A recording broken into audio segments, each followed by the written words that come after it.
তো এসবের চাহিদা সবচেয়ে বেশি।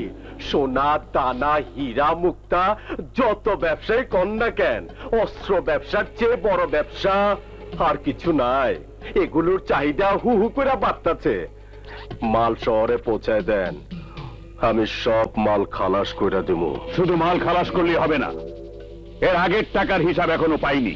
এই মালের টাকা মাইন করেন না স্যার, মাইন করলে সাইন করতে পারবেন না। মানে স্যার এইসব ক্ষেত্রে টাকাটা কোনো কথা না, মাল ভালো হইলে টাকা উড়াল দিয়া হে, খালি বইরা পকেটে রাখতে পারলেই হইল। টাকা আমি আপনারা বকেয়া সুদ্ধা সব মিটাই দেবো, আপনি শুধু মাল পাঠাইতে থাকেন। ঠিক আছে, কাল সকালে কামরু মাল নিয়ে যাবে। না, এ হয় না সেদিন। আমার জীবন বিদ্রোহী জীবন, পলাতকের জীবন। আজ এখানে তো কাল ওখানে। আমাকে গরিবের উপকার করতে গিয়ে পালিয়ে পালিয়ে থাকতে হয়, সেখানে আমি তোমাকে জড়াতে পারবো না। কেন পারবে না? আমি তো স্বেচ্ছায় হাসি মুখে তোমার জীবনের সাথে নিজের জীবনকে জড়াতে চাচ্ছি। তোমার মতো দাতার পাশে থেকে আমি আমার জীবনকে সার্থক করব। তাহলে কেন তুমি আমাকে সেই সুযোগ দেবে না? আমার জীবনেরই কোনো নিশ্চয়তা নেই, সেই আমি আবার আরেকজনের জীবনকে কি করে আমার জীবনে জায়গা দেব? না সেদিন, তুমি আমাকে ক্ষমা করে দাও। আমি তোমার প্রতি যে অন্যায় করেছি তার জন্য দুঃখ প্রকাশ করছি। এবার তুমি এখান থেকে চলে যাও। আমি যাব না, এটাই আমার চূড়ান্ত সিদ্ধান্ত।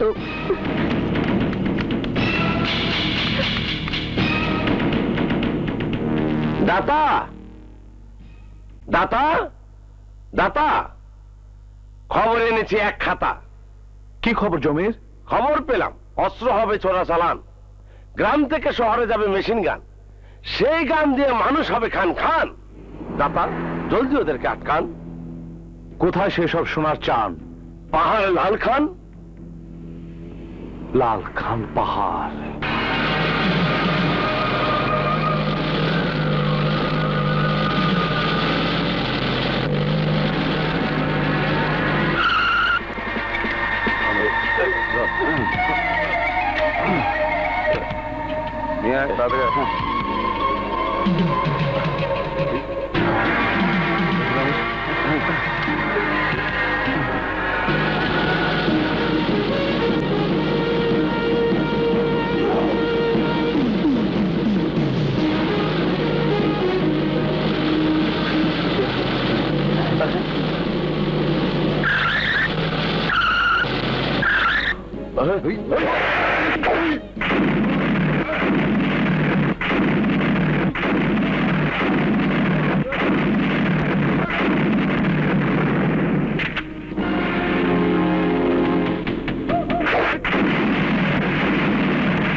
কি হয়েছে?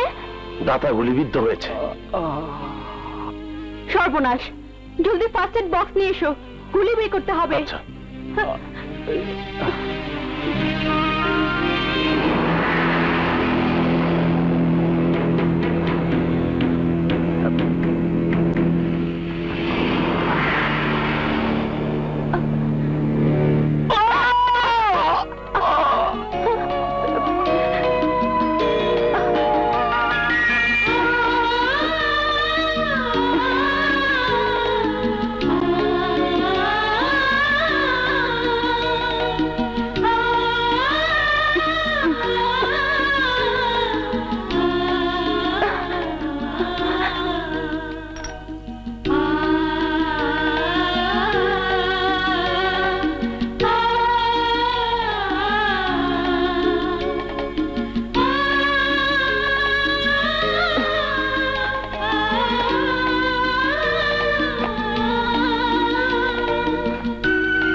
কিছু খেয়ে নিন দিদিমণি। না, ও ভালো না হওয়া পর্যন্ত আমি মানত করেছি, আমি কিছু খাবো না।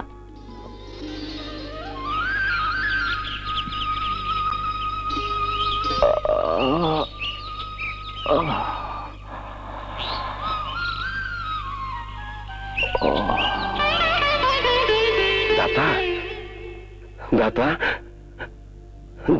দাতা, আল্লাহর হাজার শুকর, তুমি 3 দিন পর সুস্থ হয়ে উঠেছ।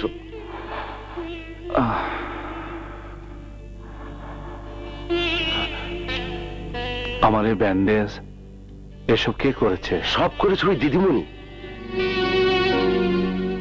হ্যাঁ, তোমাকে মৃত্যুর হাত থেকে বাঁচিয়ে এনেছে ওই দিদিমণি। হাতের গুলি বের করেছে, ব্যান্ডেজ করেছে। শুধু তাই নয়, তোমার জ্ঞান না ফেরা পর্যন্ত সে মানত করেছিল কিছুই খাবে না। আজ 3 দিন দিদিমণি পানি ছাড়া আর কিছুই মুখে দেয়নি। তোমার দিদিমণি কোথায়? বারান্দায়।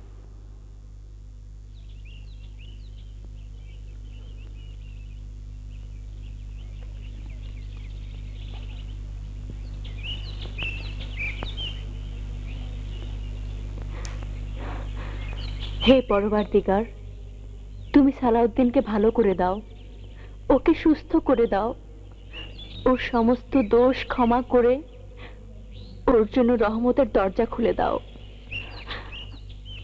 আমিন।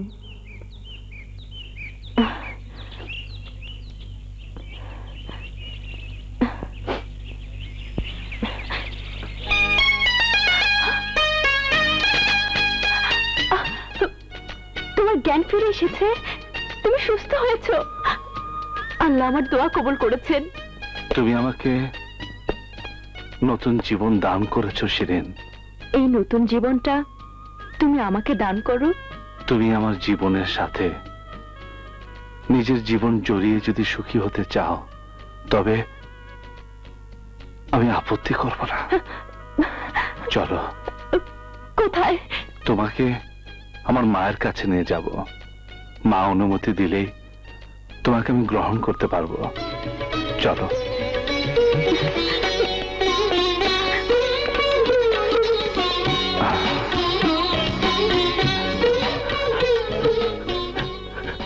হে আল্লাহ, এই জোড়া তুমি কবুল করে নিও, কবুল করে।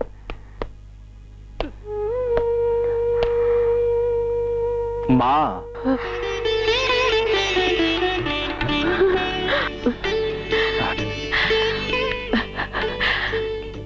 সালে তুই এসেছিস? এতদিন পর কেন এলি বাবা? মা, আমি অসুস্থ ছিলাম। কি হয়েছে সালে? হাতে ব্যান্ডেজ কেন? এই একটু আঘাত পেয়েছিলাম, তুমি অস্থির হও না, আমি এখন সুস্থ। আর এই সুস্থতা ফিরিয়ে এনেছে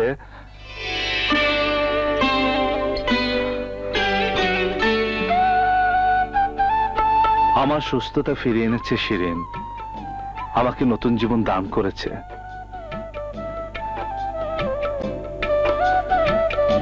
তোমাকে আমি কি বলে যে ধন্যবাদ দেব সে ভাষা আমি খুঁজে পাচ্ছি না মা। থাক মা, থাক। আপনার পায়ে আমাকে স্থান দিলেই আমি ধন্য হব মা। পায়ে নয় মা, তোমাকে আমার বুকে স্থান দেব। তুমি যদি অনুমতি দাও তাহলে ওকে আমার জীবন সঙ্গিনী করে গ্রহণ করতে পারি মা। অনুমতি দিলাম, কিন্তু ওর বাবা মা ওনারা কি অনুমতি দেবেন? আপনি সালাউদ্দিনের মা, আপনাকে বলতে বাধা নেই। প্রথমে আমি ভুল বুঝে সালাউদ্দিনের নামে কেস করেছিলাম,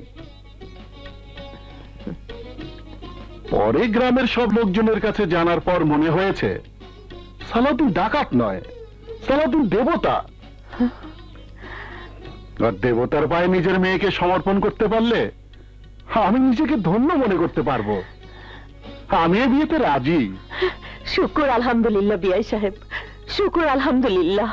দিদিমণি, দিদিমণি, দাতা সালাউদ্দিন আপনাকে একটা সুখবর দেওয়ার জন্য পাহাড়ে অপেক্ষা করছেন। সালাউদ্দিন এসেছে? হ্যাঁ, উনি আপনার জন্য অপেক্ষা করছেন।